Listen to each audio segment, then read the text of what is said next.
morning. It's 9 o'clock Sunday morning. Just got done watching, I think it's video number 12 that Rick has been working on his webpage there, or his YouTube channel, Badass Canadian. Just want to say thanks, Rick. That's a huge undertaking that you're doing, and I appreciate the fact that you're showing us how to do that. I've decided to go ahead and try to do some of the things that you're showing us how to do and videotape it, and then show everybody that, you know, what you're teaching is doable, because this will be like the 12th model for me that I've built. So but I went out and bought a few things, and trying to get some of the stuff that you have, but not all of it, because I can't put $100 into the models yet. I'm not to that point in my life right now. So, but anyway, I am gonna move the camera around and then show you guys some of the things I bought and talk about that. I'm also gonna show you this 51 AMT 51 Chevy kit that I am not going to finish, and explain why I'm not going to finish it as I'm showing you. Anyway, yeah. All right, guys, here's the 51 Ford, or Chevy. I really like the lines on this car, and I really wanted to bare metal foil it, and I think I talked a little bit about that in the last video that I made, but I ran into some problems with the clear. So I think this is as far as I'm going to build it. Plus, the kit didn't go together very easily. I had some issues putting in the not the firewall, but the support, the engine aprons that wrap the motor were a real bear. They're not molded into the tub or as part of the frame. They're individual pieces, and I just couldn't get them to go in right. So it was kind of a bummer. You can kind of see, I think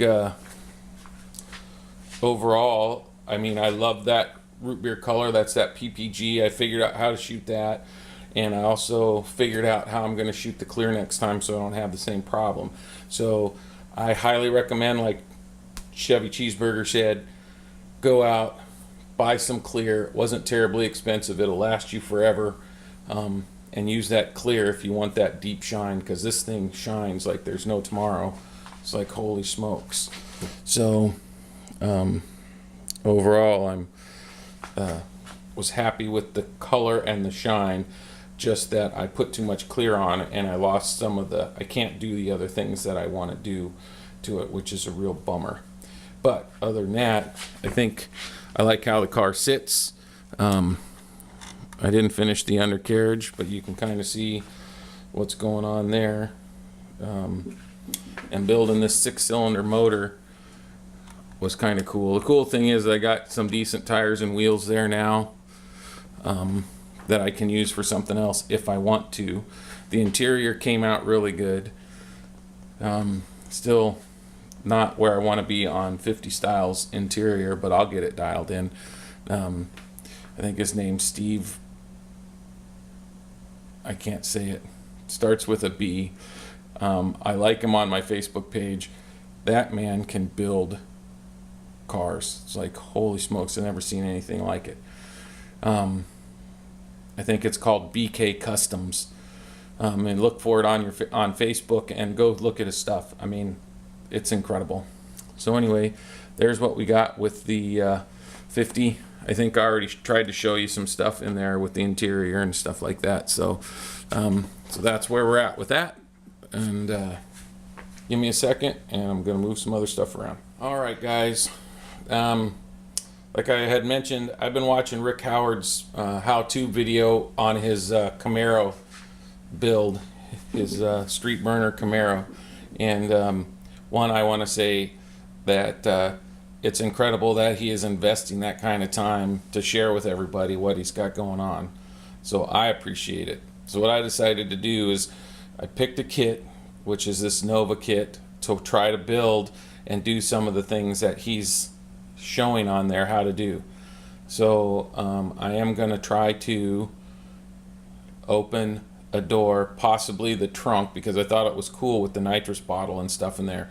I'm trying to do, my local hobby shop doesn't have all the things that he had. And like I said, I don't have $100 like he said it would probably run to buy all that stuff.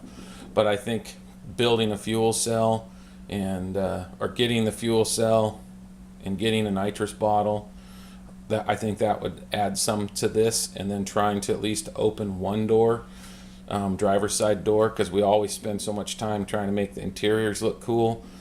So to have a door that's open so you can see in there, I think will add to that. So here's my kit. Just so you know, I haven't done anything to it. It's still on the unopened side. It's still all in the plastic. So I have that. So I'm going to go over some of the things that I bought, and hopefully comment or whatever if I got the wrong stuff. I missed some of the sizes. If you watch those videos, I recommend that you take a piece of paper and pencil and write down some of the different, he shows you all the different part numbers and sizes of the styrene that he uses. But like I usually watch my videos before I go to bed, so I don't have a pen and pencil, so I'm trying to go off memory, but I'm trying to do some things, other things to try if they work. So I'm going to show those to you, and then you guys can tell me, hey, if I'm way crazy or not. That's not going to work. So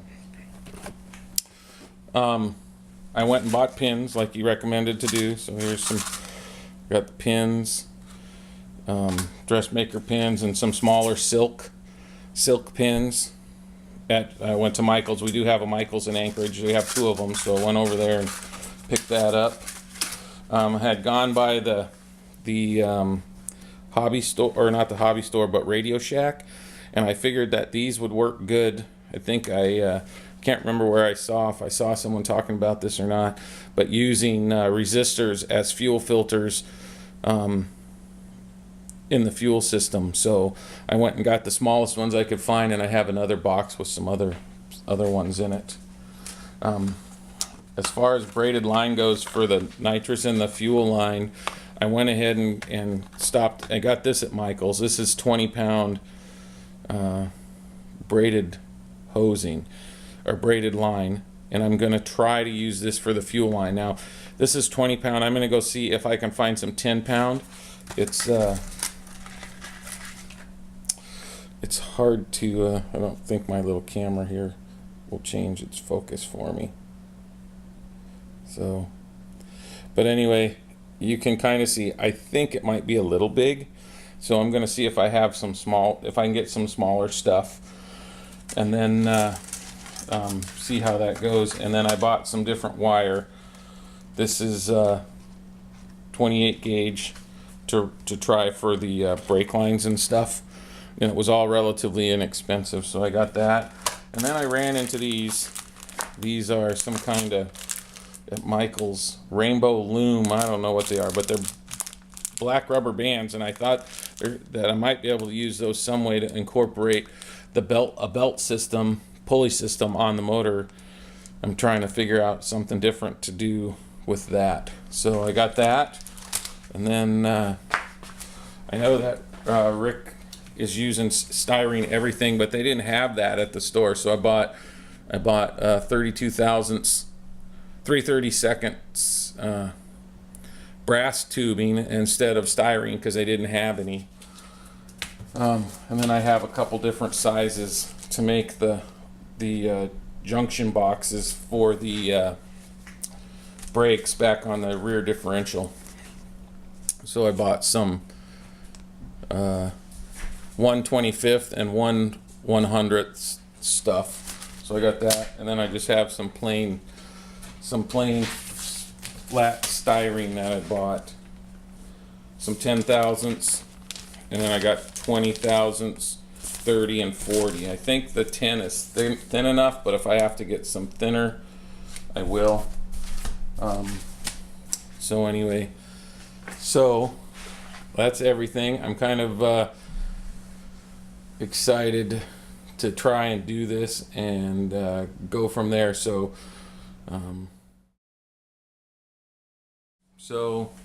I think that's about it, unless I cut my head off again on the video here. Hey, the other thing I forgot to tell you is I did go buy some of that Alumilite. Is that it? Alumilite resin that Rick recommended using to fill gaps and stuff rather than putty. I am going to try it. My local store was selling it for $18.95 for a 16-ounce bottle. And the guy at the store said this should last a year once I bust the seal on it, so that'll be kind of cool. So, like I told Rick on one of my things, I'm a Ford guy, prefer Ford over Chevy, but I think this is a cool kit. Plus, I don't get why no one's made a cool Pro Street Ford kit. So I'm sure all the Chevy and Mopar guys will say, well, it's because Ford sucks. But anyway, I look forward to trying to make more videos and keep you guys up to date on where I'm at and show you how things are going when it comes to what Rick's doing here for us. So anyway, with that being said, I hope you guys have a great weekend. And if you haven't watched Rick's videos, I highly recommend them. What I like, one of the things so I can share is I have motion sickness. So when I watch the videos that some of the guys were hand holding, trying not to shake the camera, and I totally get that. There's no shake in Rick's videos. He mounts it on the tripod and shoots, so it's awesome. Thanks, Rick. So anyway, I hope you guys have a great weekend, and I'll talk to y'all later.